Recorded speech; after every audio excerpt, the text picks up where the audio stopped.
Hello, everyone. Welcome to the seventh episode of Photography Live podcast, Photos and Stories. My name is Andrew Biraj, a professional photojournalist based in Washington, D.C. Photos and Stories is a social media live podcast on photography. In this fortnightly broadcasted live show, I have the privilege to invite legendary and successful professionals in the photography industry from all around the world. Documentary photographers capture images that truthfully portray people, places, and events. Photojournalists documents significant national and international events such as wars, political instability, natural disasters, and scientific discoveries. There are many unknown stories hidden behind the compelling pictures and the journey of a photographer, as well as the psychological journey of photographers behind their long experiences, their ideological thinking, and their unique points of view are equally important. My purpose is to present those behind the picture stories of the life and journey of these legends.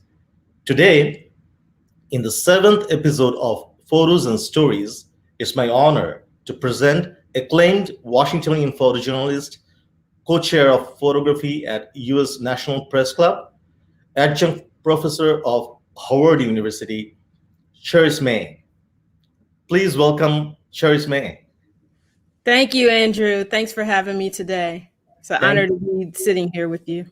You're most welcome, and thank you so very much for your precious time and for coming to my show. Our viewers are very excited today to have you and to hear from you. Your long experiences in photojournalism and covering the White House and the Capitol Hills and in the Washington area for a long time. So, how have you been? How was your days during the pandemic in last 1 year? Yeah, so the pandemic slowed a lot of things, Andrew. At the very beginning of it, last spring, I can remember like March, my work slowed down. I'm a freelance photographer, so I'm not on staff somewhere. So a lot of my commissions and assignments had slowed down and just stopped, really. Uh, I was still teaching at Howard as an adjunct, but in terms of like going out and covering stories, that had stopped. That didn't pick up until, the top of the summer. Yeah, I understand. It's been a global phenomenon for the photographers and the freelancers all over the world, and we will be hearing all these stories. And how did you about your business aspects as well as your photojournalistic journeys? But before we start on, can we go a little bit past? Like, how did you start your photography? I know that you are from Kansas, right? So, and you've been in this photojournalism industry for a long time. So, how did you start it initially? So, and it's interesting because I haven't been in there really long. It's just I've done a lot in the amount of time that I've been there. I started out, so I'll take it back to, I'm from Kansas City, Missouri, which is Midwest, and it's a conservative city. And I just remember loving everything creative as a child. I loved drawing, painting, music, photography. So I would, if I wasn't doing one, I was doing the other. And so before I even considered a career in photography was my passion. So fast forward to I didn't go to school in a photography program. I went to school pursuing a career as a graphic designer, actually. And so I started my career as a graphic designer working for newspapers. And that was my entryway into journalism, because I didn't work on my school newspapers in high school or college. But I always had a camera in my hand. I remember that. And I remember taking some elective classes in school, my high school, St. Teresa's Academy, and my college, Howard University. So fast forward to, I'm still taking pictures on the side as my graphic designer because I'm passionate about it and my love for it is growing. So it was the second term of the Obama Biden administration. And I was contacted by a photo wire service called Photo, which is based in Rome. And so they were looking for someone to work with to cover the White House at the time. And so they said that they saw some of my work online and they were wondering if I was interested in working with them. So I love history. I love taking pictures. I love telling stories. So that was like the perfect, this perfect position to be in. So I was honored to actually start doing that and working with them on that. That's awesome. So we have looked at some really awesome photos of the Obama family and Michelle Obama, to be specific. I guess that you have a very interesting experience with Michelle Obama too. So what was your experience to cover this? You said that the second administration of Obama, right? Mm-hmm. So what was your experience like when you started? So how did you find yourself? Very, very aspiring to the White House, especially. Yeah. So I remember when first going, I didn't know what to expect. I had never, done this work before. So I was going in just eyes wide open, just trying to absorb and learn from people who were there, who had been there, and just absorb all of that wisdom. And I just knew that this was a historical presidency, and I was happy to cover it. So I think if I can share my screen and show some work from that time, I can share some of those images that can tell more of that story. Sure. I'm adding your screen at this moment. So yeah. All right. Okay. So I'm going to make it the image is full screen. Awesome. Okay. So these are like the beginning of when I first started covering, and I covered a lot of Michelle Obama events, the First Lady's events at that time. So you'll see some of these images and what I saw in that connection. What I saw a lot of was she had a strong program of bringing youth into the White House. And a lot of times it was youth who lived like a few miles away from the White House, but they had never been inside the White House. So she would often say, "This is your house. You belong here. You can do this too." So what I saw was little kids of color who saw a president, a first lady, a family that looked like them, and it gave them something to aspire to. Great. Can you make it a little bit full screen? I think we cannot see the full screen from our side. Yeah, I'm at full screen, so I don't. Yeah, it's at the full screen. You're not seeing it full screen because I can't tell what you're seeing. Unfortunately, we cannot see the full screen. Let me see. Can you? Yeah. All right. Let me close these. There you go. Yeah. Let me close these, and then I think it may be blocking my full screen. All right. So let me just close these windows. Can you please go back to the first image? Sure. One more time. Thank you. Is this better? Yes, this is much better. Yeah. Okay. So let me go back. Awesome. Great. There we go. Okay. So this was the start. This was in the beginning of when I first started going there. Let me go back to this. I think it hid my screen again, Andrew. There we go. You can see it? Yep. Okay. So this was the start. And then when I talked about bringing kids in and having that strong youth and education program, this is a lot of what I saw, like kids coming in and just to see, touch, hug a first lady, a president that looked like them. Awesome. This is actually one of my former students at Howard, because when I first started going there, after I had covered a few events, I thought that it would be good to bring in students to get this experience as well. So in working with my school, I brought in honor students who came in and they reported at the White House. And then their stories were published in our Howard University News Service. And we're also a part of an organization called NNPA, which is an organization of over 200 African-American owned and published publications. And their stories ran in those publications that are across the country. Great. So, yeah, please go on. Okay. So this is then First Lady Michelle Obama coming out to her garden because she had a really nice kitchen garden on the south lawn of the White House.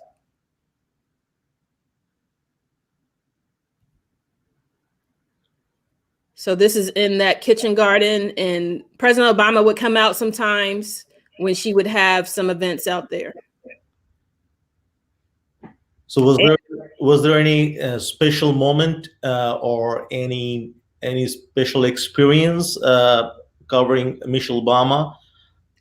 Oh, there were many special moments in that because I'm an educator as well, I really connected to the education initiatives and what she and actually President Obama and the administration were doing to bring kids in, to connect with them, to educate them, because they're the next generation. So a lot of times in the things that I do, I think about the next generation and setting things up so that they could come in and do those things that they would love to do. Now, this event here was a special moment because this was during a Black History Month program, and Michelle Obama brought in all these professional dance troupes to work with young dancers. And so it culminated with an event. This is in the East Room. And they had a program where the kids dance with the professional dancers. It's beautiful. And so a lot of it, like I said, was they're able to connect with, this first lady and president, which they hadn't had the opportunity before. This was another special event because these tents out here on the South Line, this had never been done before. And these are Girl Scouts, and the Girl Scouts were camping out on the south lawn of the White House, which was unheard of.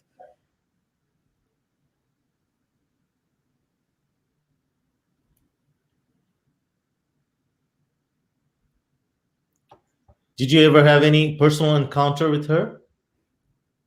I wouldn't say personal. There were times where, we spoke. I was part of the White House press pool. So I wasn't working as a staff photographer for the White House.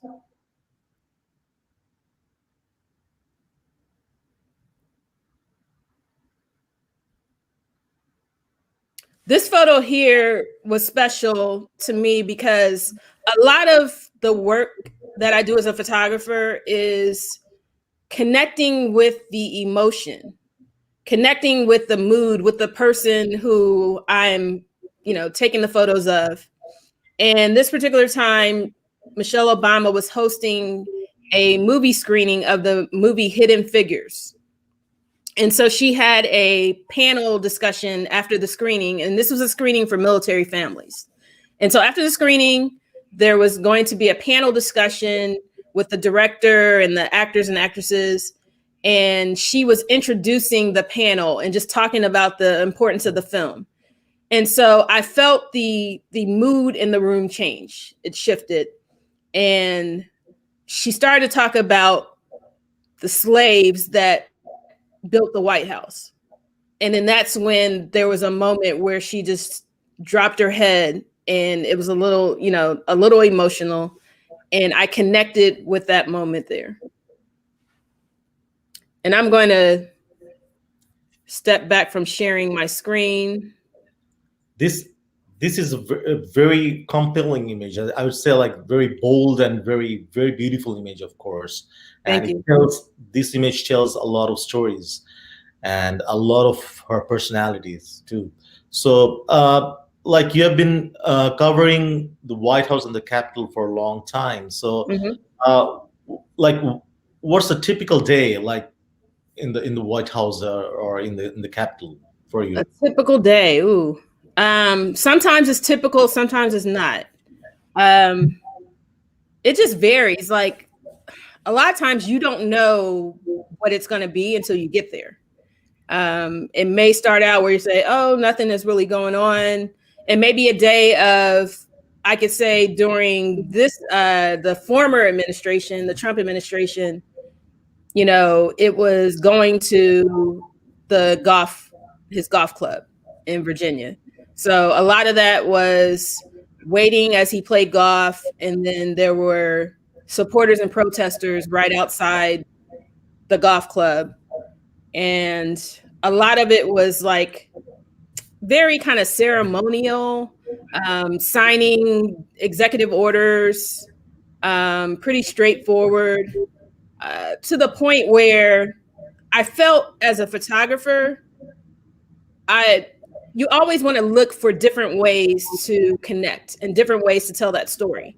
And so if it's the same type of thing going on, same type of event, it's thinking about how can I tell this differently? Because I've been here several times before. So I can remember one of those times when I had covered several press conferences with former President Trump, that I decided to just focus on his hands because I noticed he used his hands a lot.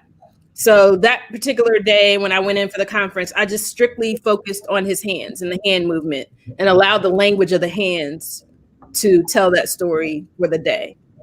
With the Obama Biden administration, there was more engagement with the public.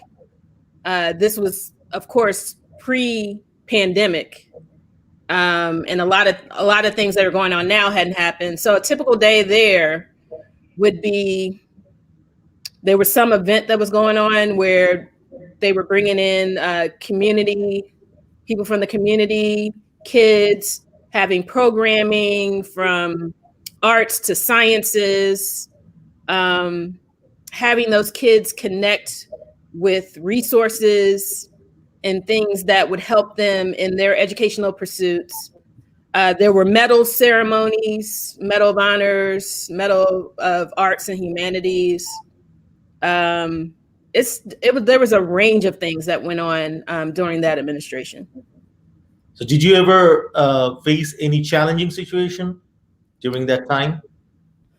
During Obama's time, or? Yep. I would say the only big challenge for me was going into something new and not knowing what all I could and couldn't do.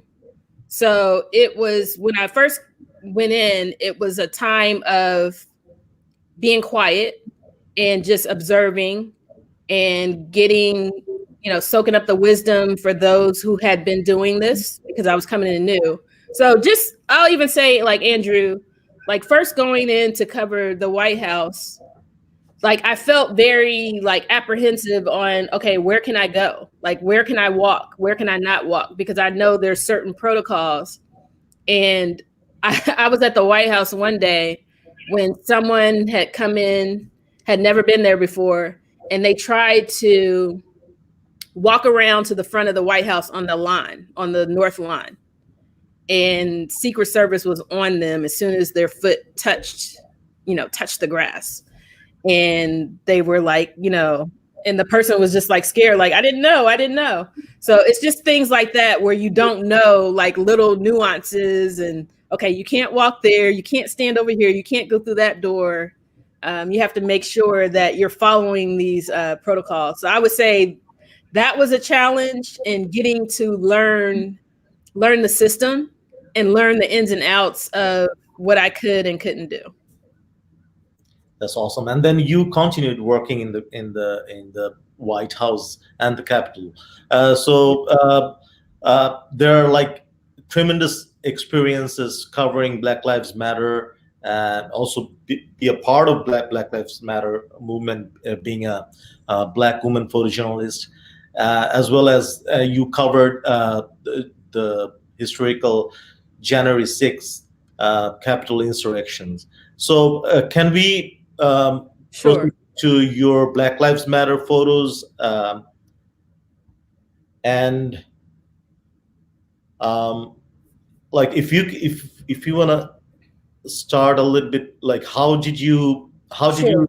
did you start photographing the movement? Okay. So I first started photographing the movement out of responsibility that I felt to tell the story as a Black woman and photojournalist. So I initially went out there myself to capture these images. Just go here. Okay. And so I originally went out by myself, not on assignment, just on my own, my own will. And it was very powerful. And because I work in my career takes me from the highest places of power to the community, I could see the intersection. I could see the intersection from politics to protest, and that what is done in one or what happens in one affects the other. And it's just like the Martin Luther King Jr., Dr. King's quote that talks about the interrelated, how we're all connected. That's very interesting. So if I want to ask this question in this way, Sure. like for it's been for a long time in the history of photojournalism that the photography industry has been dominated by the uh, mostly white male photographers. So do Mhm. you think there is still a systematic issue of whiteness throughout the photography industry? Yes. Yes. I can definitely say that because when I'm in spaces, especially covering some of those political things, oftentimes I'm the only one, or I'm one of a couple of people. So it's still definitely very prevalent, very strong. Um, it, the in terms of, I guess, assignments, it still goes to majority white male photographers. And then you have organizations like Women Photograph, and they track the data of who is photographing these cover images in newspapers and public and magazines. And every time they put this report out, it always shows that it's still like heavily white male who are, getting those assignments and getting the those cover photos. Yeah, there have been a lot of conversation about means why should the photographers in color and from diverse ethnic background should be hired by the editors. So, what's your opinion on that? Yeah, I think it's actually critical because I'm a big advocate of diverse stories and diverse storytellers. So I feel like you need that different perspective, those different viewpoints to tell a complete story. Because, we've all come from different backgrounds, even within among ourselves.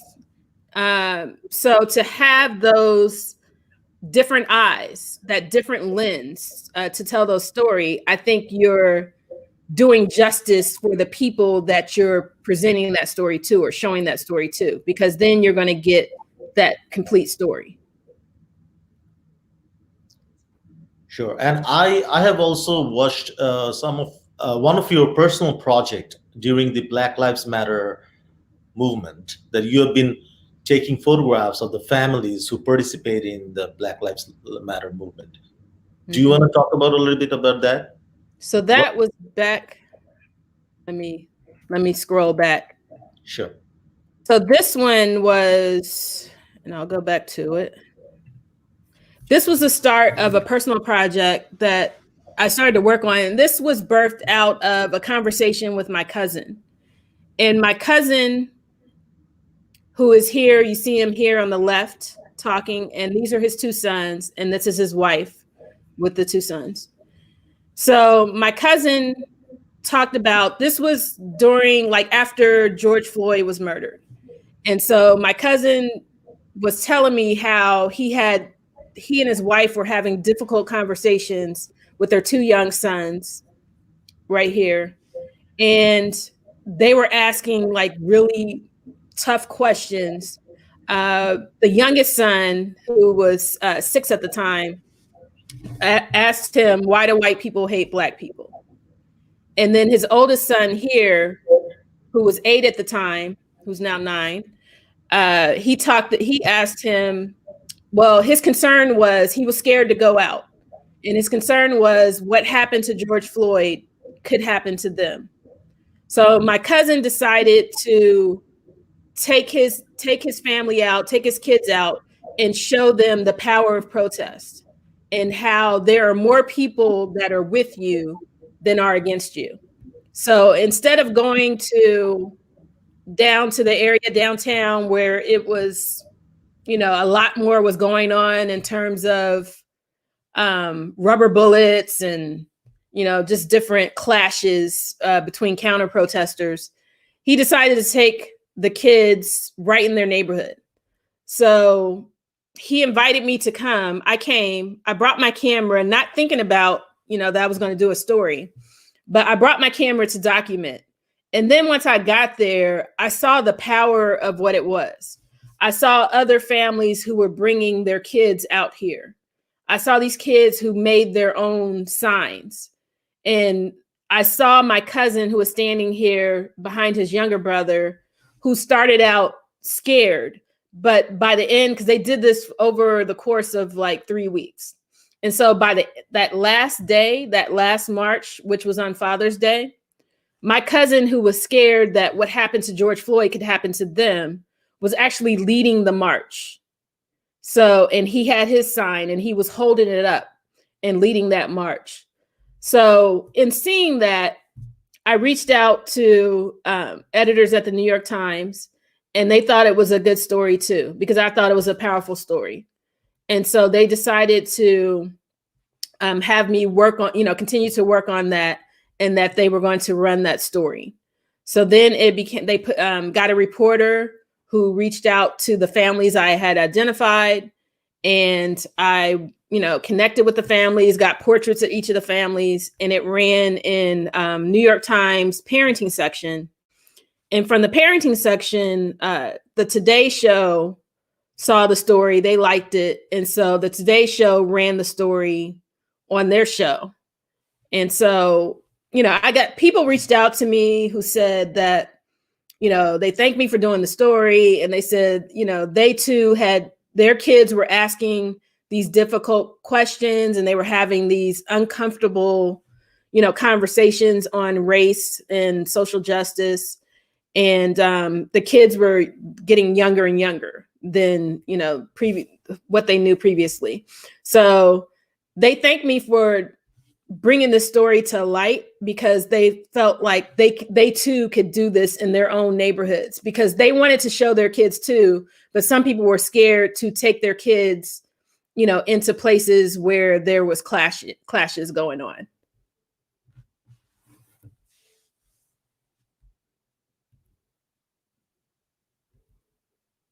And what I saw, Andrew, it wasn't just Black people out there this time, because I've covered protests before. Yep. And I've covered things that had to do with issues of Black people, people of color, social justice. But what I saw this time was that there were more white people that were coming out, and there were younger people that were coming out, and families that were coming out. You're absolutely right. Yeah, I've been out there too, covering the protests, and I've seen a lot of white friends, white people, and around. There was not only the Black people, but people from all different diversity background that took part in that movement, definitely. And as a person, of course, and also a photographer from the country like Bangladesh and South Asia, I feel the part of that Black Lives Matter movement too. So I myself, I felt a part of it as well.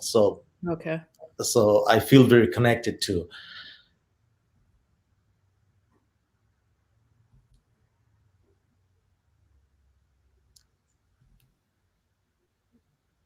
And I had to include these photos in here. They're not part of the uprisings, but this was actually the ceremony to remember Congressman John Lewis. And so this is his casket at the top of the stairs, and people were coming to pay their respects because he was one of the original freedom riders, and he did a lot towards civil rights.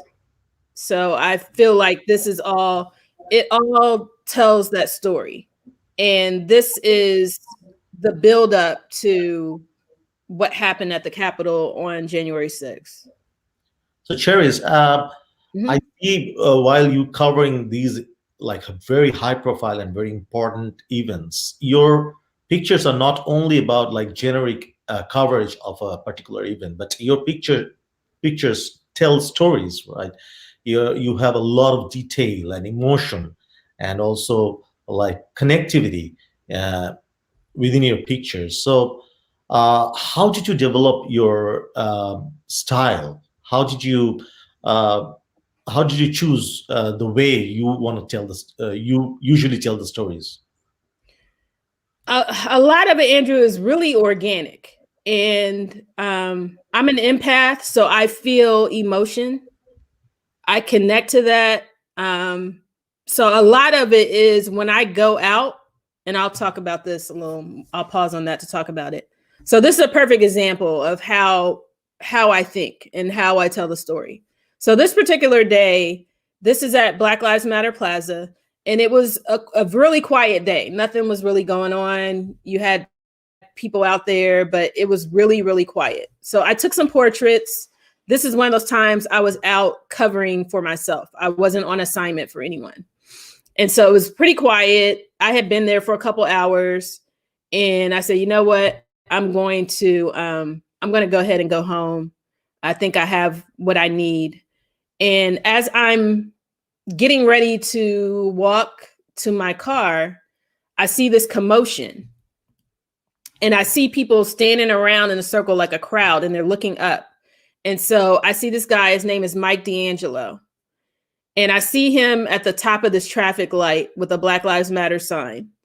And so I go, instead of going to my car, I turn around and I walk towards the crowd. And at this point, I'm behind him, looking out towards the crowd. And he was up there talking to the crowd. And there was a guy down here right in the center who said, what is this all for? Like, it doesn't make sense. And so he was speaking against the movement. And so Mike came down the traffic light, and he started to talk to the guy who he wasn't really having it. And so he's trying to explain to him the importance of the movement and what people are doing out here. Cause he's like, I don't understand why people are out here. It doesn't make sense. So this gentleman here who he's talking to was also down there, and he confronted the gentleman who was agitated, and then they'd start having an argument. So Mike is talking to him and trying to get him to look a different way. So all this time, and Andrew, you know this since you've been out there, sometimes your life is at risk, and I don't think about it when I'm out there really sometimes, but you do have to make those decisions. Like, do I need to back away from this area? Do I need to get out? Do I need to, I don't need to be on the inside of this circle that people have formed. So this particular day, I felt that like the energy like really ramped up, and I was like, you know what? Do I need to leave? Like, I have to make a decision whether I'm going to stay here and tell the story, or if I'm going to leave. So I decided to stay. So I'm standing right next to Mike, and during this time. Yeah, yeah. I wanted to come to this point, like Mhm.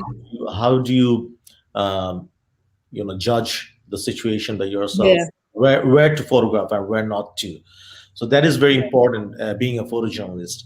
So do you want to talk a little bit more about that? Like, you said that in when you started your personal photography project on the families in the protests, you Hmm. didn't take your camera with you. Sorry, you didn't. You took your camera, but you didn't have um, any plan initially. So do you always carry your camera, or how do you pursue your subjects? Yeah. So I carry my camera probably 90% of the time, even if it's a little like small camera. There's a small a Leica Q2 that I'll carry with me, a lot of the times. Um, and sometimes you just come across things or you feel moved to photograph or to document. It's very organic.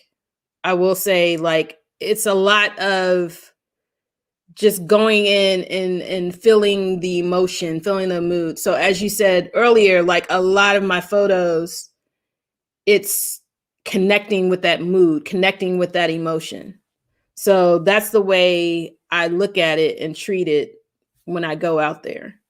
And a lot of times too, Andrew, it's about connecting with people, not just going in to photograph someone, but being there, being in the community before something like this happens, then you're there during, and then you come back after.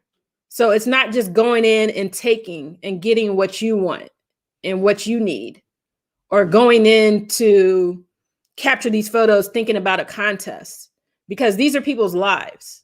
So it's not about that. It's about connecting to those stories that need to be told. Absolutely. We got a very very nice comment from one of our viewer.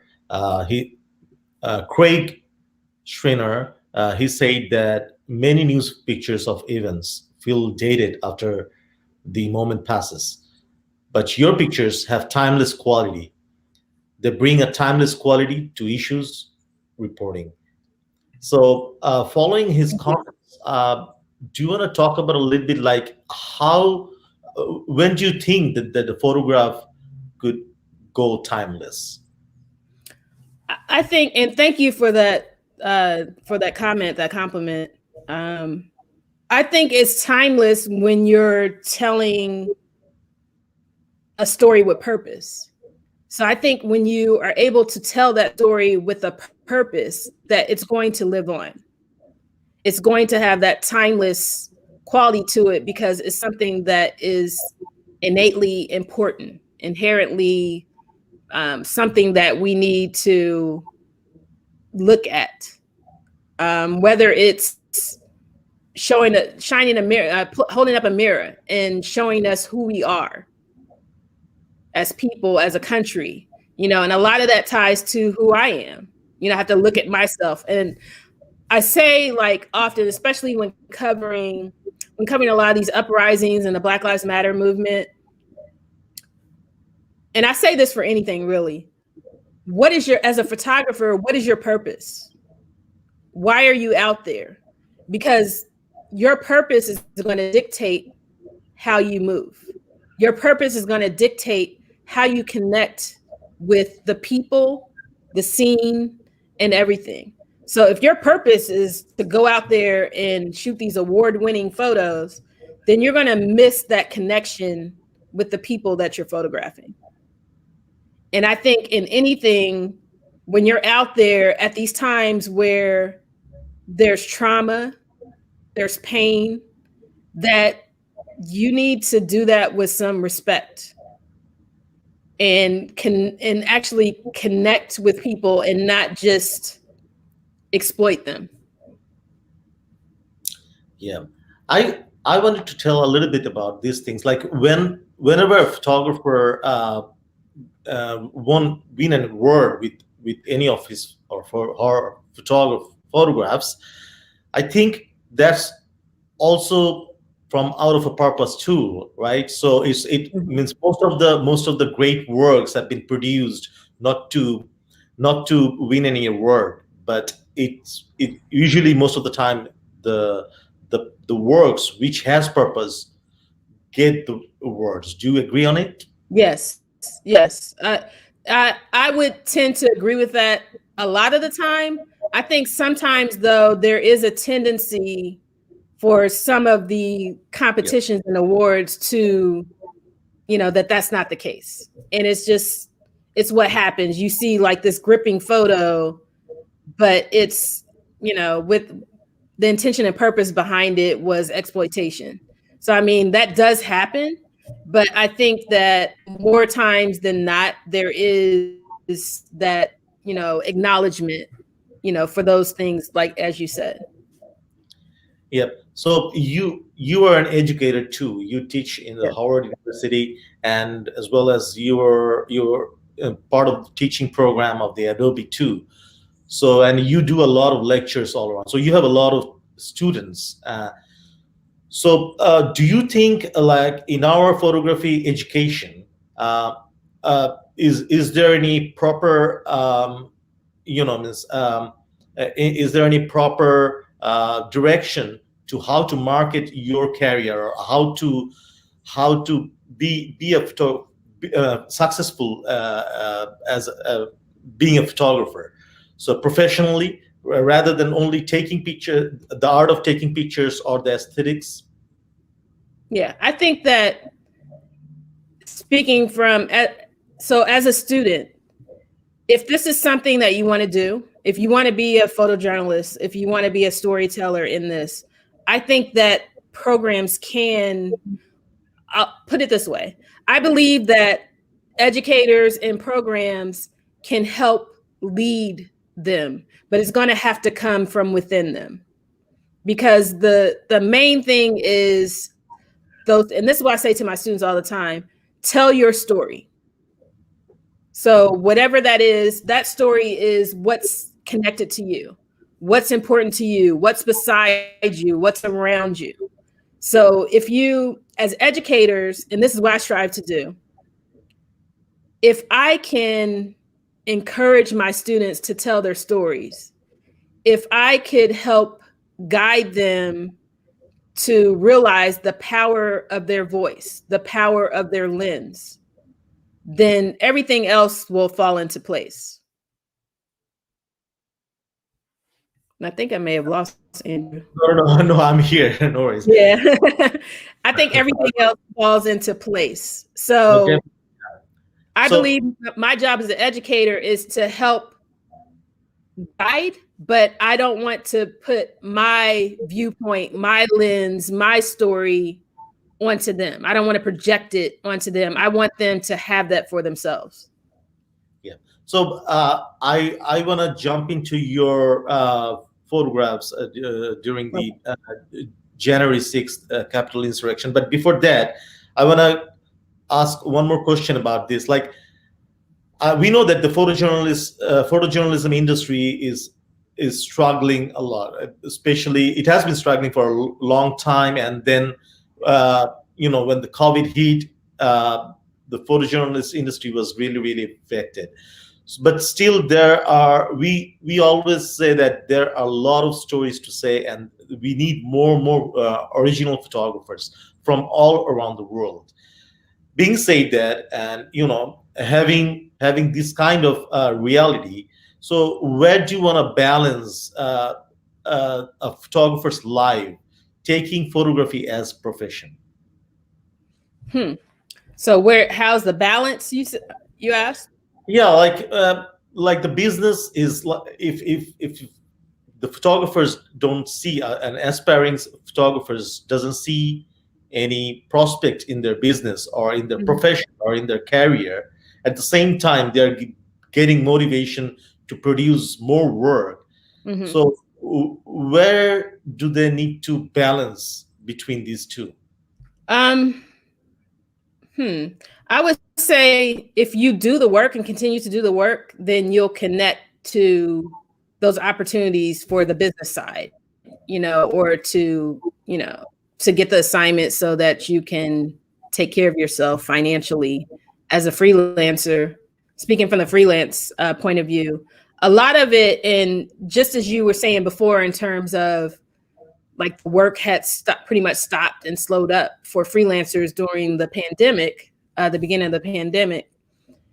That was the time for, and I could say for me, and maybe this will help someone, but for me, that was a time where I went back to my archives of previous work and I started to go through it again with a fresh set of eyes.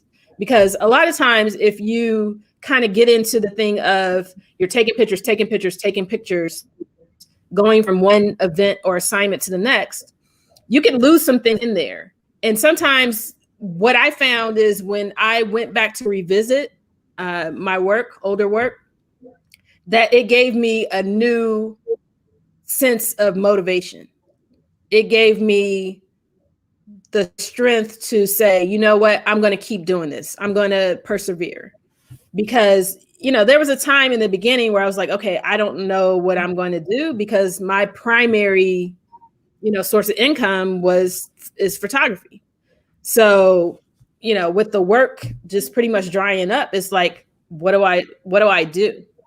So in revisiting that, I was able to like rise up from that and get that motivation to, you know what, I'm going to go out and I'm going to work on some personal projects. I'm going to tell these stories. What I found was that connected with editors, that connected with work, because they were looking for some new stories or new things to publish, new stories to tell.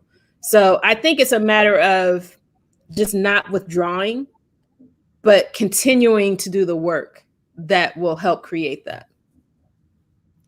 There's some great suggestions, of course, especially for the aspiring photographer. So can we go to your recent work? Sure. Yeah, please. That would be great. So I know that you have been inside the Capitol on January 6th when, like, you know, during the insurrections. So what was your experience? Okay. And I have a little bit of lead up in my images if I can share my screen. Yeah. Can you see my screen? Yes. Okay. So I have a little bit of, you can see it, Andrew? Yep. Okay. So I have a little bit of lead up to what gets to the Capitol because I feel like things don't happen in a vacuum. Like the work that I was doing between the Capitol, the White House, and these uprisings, I could see the intersection and I could see a buildup to something where something like the Capitol could happen even. So this is prior to that. This is in Black Lives Matter Plaza, and you have pro-Trump and anti-Trump. This large flag you see here is a huge flag that pro-Trump people had spread out across Black Lives Matter with Trump's name on it.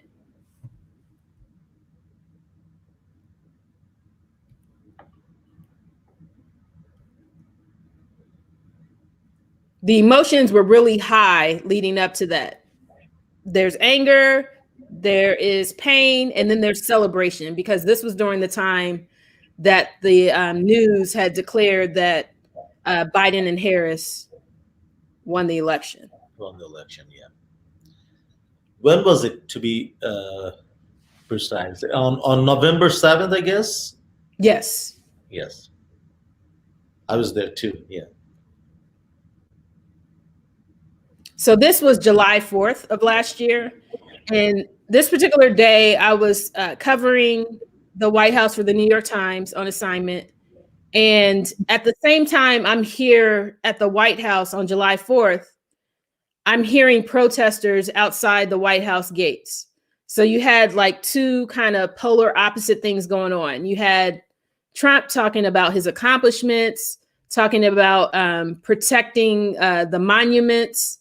And then you had people outside the gates who were calling for equity and social justice.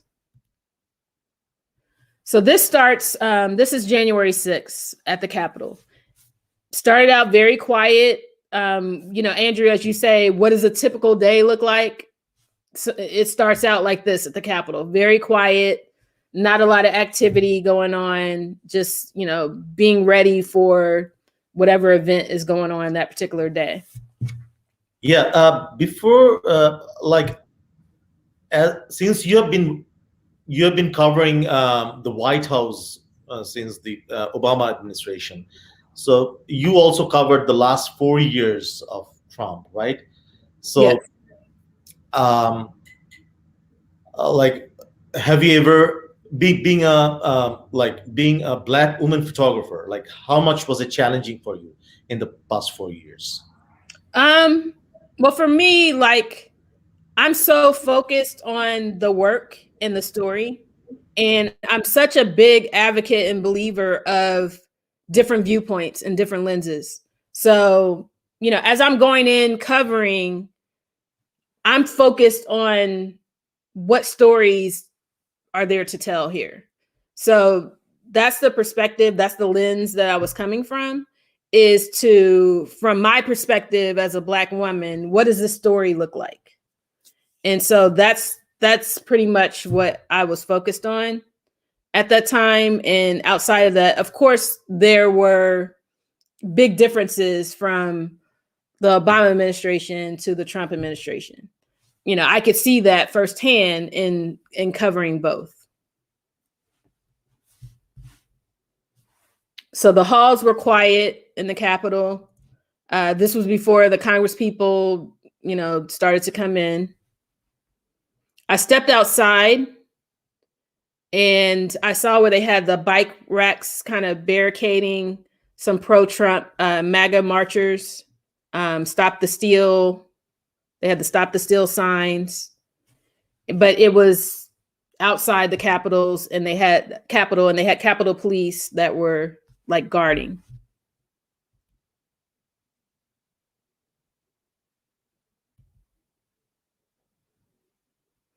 And then these are a lot of looks that I get, and taking photos sometimes like that. Like his look, to me, that glaring look was really chilling, because I am cognizant. I'm a Black woman. I'm sticking out, right here. And as press, we've been called the enemy of the people by Trump. So, I've been harassed. When you say how was it the past 4 years, I've been called names. I've been harassed. Just different things, but it didn't deter me from continuing to do the work. Definitely, that's the spirit, of course. So I have been outside the Capitol. I stepped back inside. Schumer has this press conference. I go in, cover some of that. This is the ceremonial votes, and this is the staff along with Vice President Pence and the senators walking across from the Senate chamber to the House chamber with the ceremonial votes. Typical day.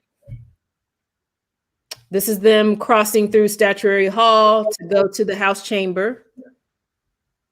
And so at this time, I'm up in the balcony overlooking Statuary Hall. This is them coming back from the House chamber, headed back to the Senate chamber. Okay. Very quiet, very reverent, very ceremonial. I start hearing like the cannon booms. And so I poked my head. There was an office off from the balcony where I was. And so I poked my head in. A woman invited me into her office, and I could see out of her window. This is a photo that I took from her window. And we would hear these cannon booms and then see smoke. And then we started to see like, wow, that's a lot of people out there. They had climbed onto, if you see that tower, that's where press stood to photograph the inauguration, because this is facing the inauguration stage. Started to see SWAT come out. Then I hear commotion below. I see the Capitol Police putting up these little barricades that lead to the House chamber. I see a Capitol Police officer pull his gun, and then I hear the radio, they're inside. That staffer who I had poked my head in her office, she and another staffer, they work for Congressman Clyburn. So they took me and two other photographers who were around that area. They took us into Congressman Clyburn's office, where we went in, and the staffers moved furniture, couches, desk, and they barricaded the doors. So this is inside the office. This is a window where I could see out. So I continued to work. And so I took this photo, I downloaded it to my computer, and I sent it to Getty, who I was working for that day. At that moment, did you realize that it's gonna be so ugly, and they're finally coming in, or how was the situation? When did the tension start, actually? Yeah. So I knew. Let me go back. I knew at this point that it was ugly. Hearing the what sounded like a cannon, seeing the smoke, and seeing this where they're on top of this press stand, I knew at that point, like, yeah, it's ugly. And then here was the next one where I said, okay, it's really serious now. And then at this point, that's when I heard them say they're inside. So as I'm in here, I know they're inside. The doors are barricaded. They turn the TV volume down, and they turn the lights out. So we're in the dark. It's about 30 people in there.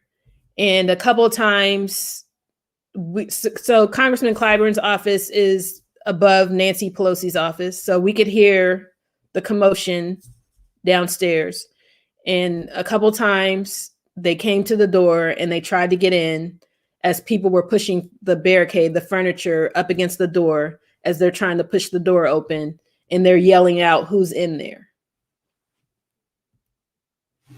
So the third time a group came to the door, we didn't know at the time that it was the police. And so when they came and they were yelling to open the door and people were pushing the barricade against the door, then they announced themselves as police. But at this point, we didn't believe them. And so I started to hear, this building has been around for ages. A lot of things are like older in there. So you have these wooden doors. They don't have a peephole, so you can't see who's on the other side of the door. And so I started to hear the wood crack. And I knew at that point that whoever was on the other side of that door was getting in. And so they pushed through the door, broke the door in, and it was SWAT pointing their guns, telling us to put our hands up as they're leading us out of the office. This was a tribute to Congressman Lewis. So as I said, the intersection of things. So the photos I showed you earlier was to in reverence to for Congressman Lewis's his ceremony when he died, and people were there to pay their respects. So then you go from that to this day, where this was a tribute to Congressman Lewis. This used to be a poster with his photo on there, a quote from him, and with a nice ribbon and a bow with the US flag. And the rioters ripped it up. I couldn't even see. They took the part that had his photo. They took that part and they just had this strewn across the floor in the Capitol as we're heading out. So at this time, we're walking out with SWAT and Capitol Police. I have my smaller camera on my shoulder, and I'm just taking pictures as we're walking. And so I see where they have this guy apprehended, and they have this police ribbon that leads outside this door, and they're leading us out of the Capitol. This is in a lunchroom area where we were holding, and you could see on the TV screen, it's talking about the DC curfew. Because at this time, like an hour prior to this, I think the mayor had announced a curfew. And so we had to hold inside until they cleared the Capitol grounds before they would let us outside. Cheriss, I wanted to ask one more question here. Like, Sure. you have been mentioning a few minutes ago, like while you were inside the room, you still managed to transmit your pictures. And a lot of my friends who are not photographers, or like who have just started photography or aspiring photographers, they want to know like how in a very tension or in a very difficult situation, photographers still manage to transmit their pictures to the picture desks. So Yeah. do you want to tell a little bit about of this process, like how important it is to put your pictures out uh, out there, so that people can see it live? Sure. So in working for, when you work for publications or especially wire news services, because the wire news services go out around the globe, around the world. And so, we're always, you're on that kind of revolving deadline that you, especially when something like this is going on, something big, you want to get it out immediately. You want to get it out there so that people can see, as people are doing these stories, that they have images to help tell that story. So, and I had mentioned this a little earlier, I get so focused on doing the work that I don't, like, everything else just kind of falls to the wayside. And so I'm just focused on tell the story, do the work, get it out there. And so fortunately, because I had to leave so at this time, my camera bag, my coat, everything else is in an office inside the Capitol that I can't get to. Fortunately, I had a little small backpack, which had my laptop. I had my cameras on me. I had my car keys and my ID. Because otherwise, there was no way I was going to be able to get back inside that night. So it's a matter of, for whomever asked that question, it's a matter of getting it out there as soon as you can so that people can see and people can connect to what we saw and what was happening at that time. Yeah, I think that's very, very, very important process to it. And not only taking the pictures, but getting it out to the wire or to your publisher, to your photo editor desk, so that people and so the photographs reach to the wider audience. Yes. So was this the end of the of or what happened next? Okay, so this is the end of the day, and we're holding, waiting for the all clear so that we could leave. And there was no way, like I said, that I would be able to get back inside the Capitol. I didn't have my coat. I didn't have my bag. Thankfully, I had the keys to my car and my ID. So a friend of mine who's also a photographer, Dee Dwyer, here in Washington, D.C., she reached, because by this time, my phone is being flooded with messages and calls, people checking in to make sure that I'm okay.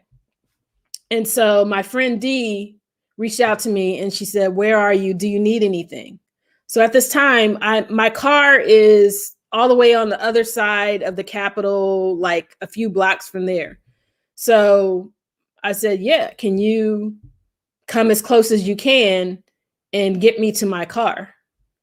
And just to back up a little bit, when I was in the office barricaded in Congressman Clyburn's office, we were in there for over 2 hours.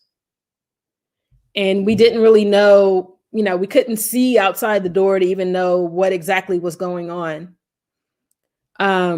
So it had been a very long day because I came to the Capitol that morning. I left my house at like 6:30 in the morning. And so by this time it's night, it's dark. So my friend Dee, she drives, because by this time, a lot of streets are blocked off. There's barricades. She drives as close as she could to the building I was in. And I walked out with no hat, no coat. It was freezing cold. I just walked out with the things on my back and got into my friend's car, and she got me to my car, and then I was able to leave. So I had people who asked me, so you're going to take a break because of that? It's a traumatic experience. Like there's still trauma. It's still traumatic.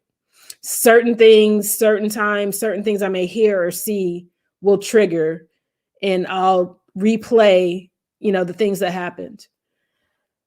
But someone had asked me, so are you going to take a break? Because that was a lot that you went through. And without even really thinking, I said, no, like, I'm going to keep documenting. I'm going to keep telling the stories. Like for me, I find strength in doing that.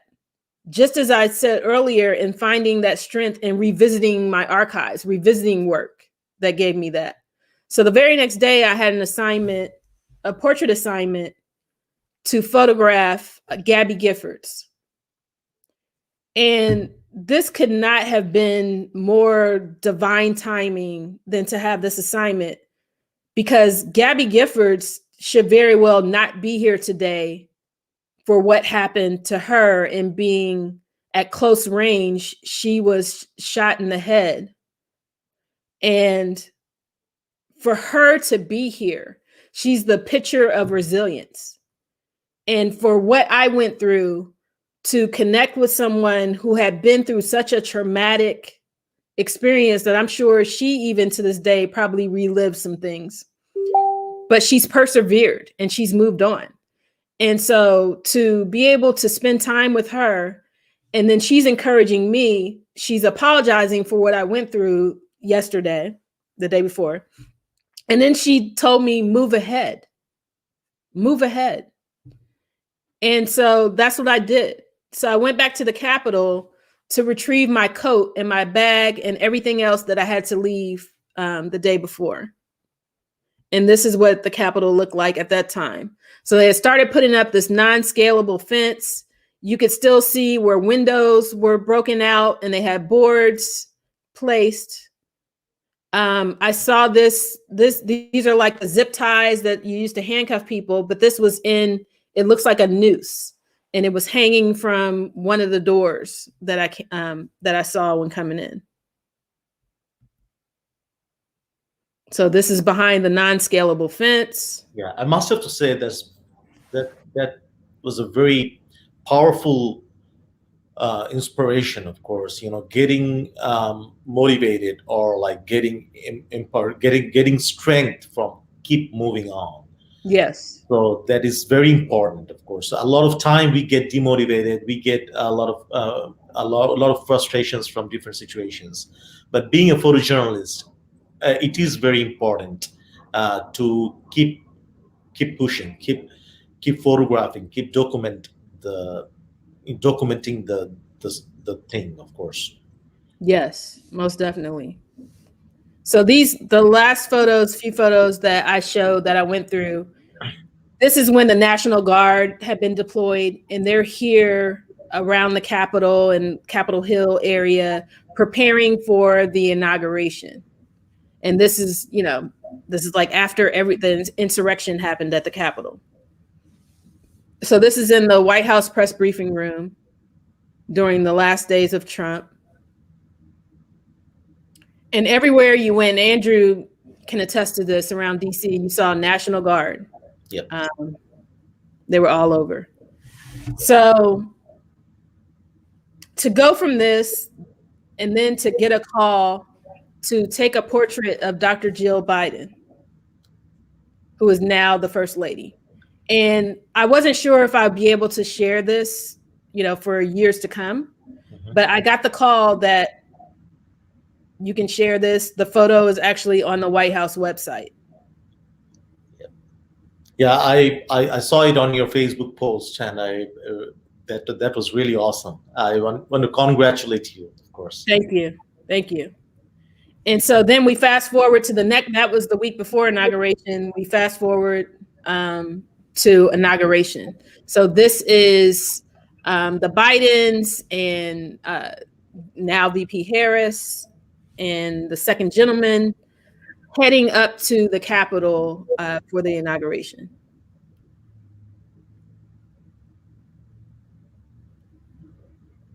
This is during the procession of the presidential motorcade heading to the White House for the first time.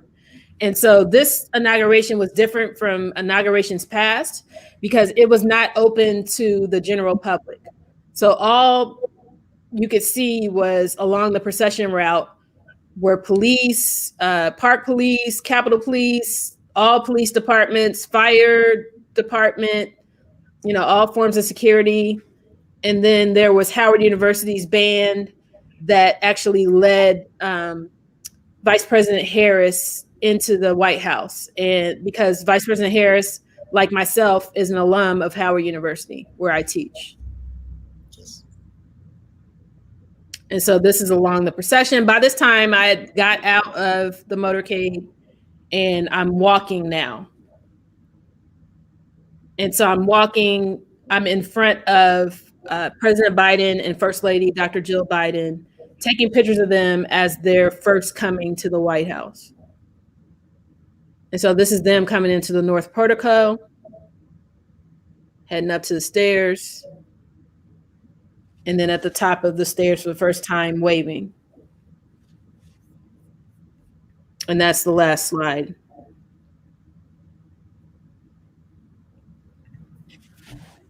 Awesome.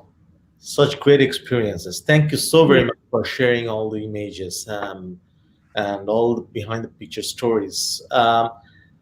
As we are at the end of our, almost at the end part of our podcast, so like couple of more questions about advising more aspiring photographers.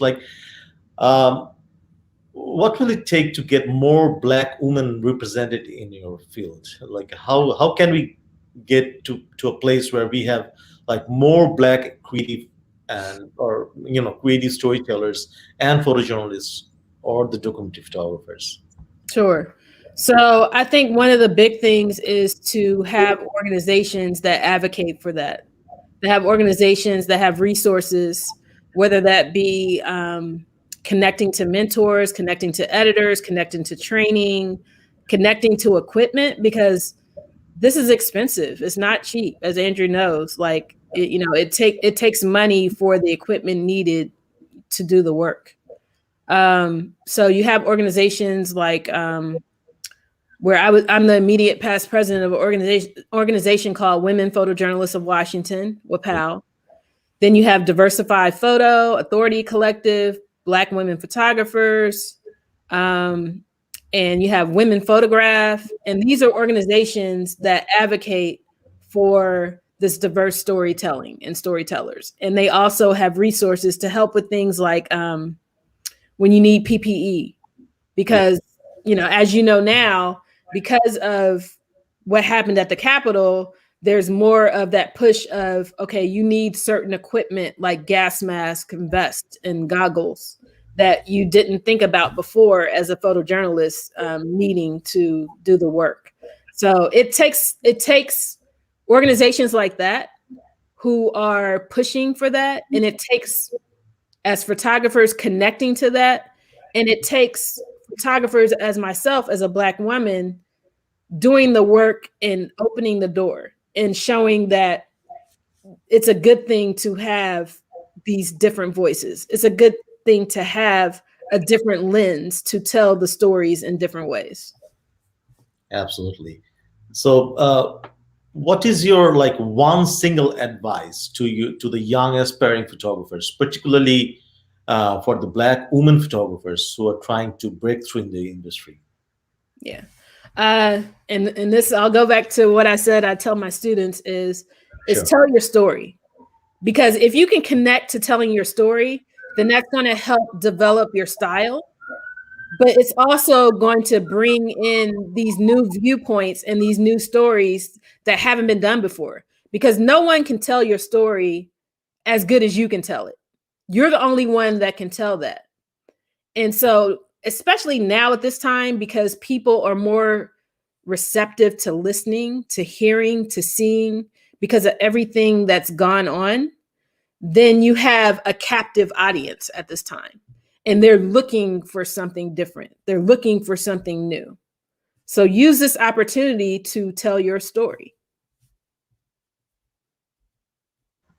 Certainly. So use your opportunity to tell stories and keep telling stories. Keep producing work. That's very And important. join organizations that Organization. support or advocate for, as I said, these diverse stories and storytellers. Absolutely. So we are in the very end of our podcast at this moment. So I wanna thank you, Cheriss. Very thank you so very much for your precious time and for showing us your photographs. So that well, your photographs are very widely published and people always see your photographs, but today the most significant thing was like we got to know some really important stories behind those photographs, and that was my intention to is to bring up the stories and you know to inspire our younger generations, aspiring photographers all around the world, to pursue photojournalism and documentary photography. And I'm sure like a lot of photographers and a lot of people are very much inspired by your work.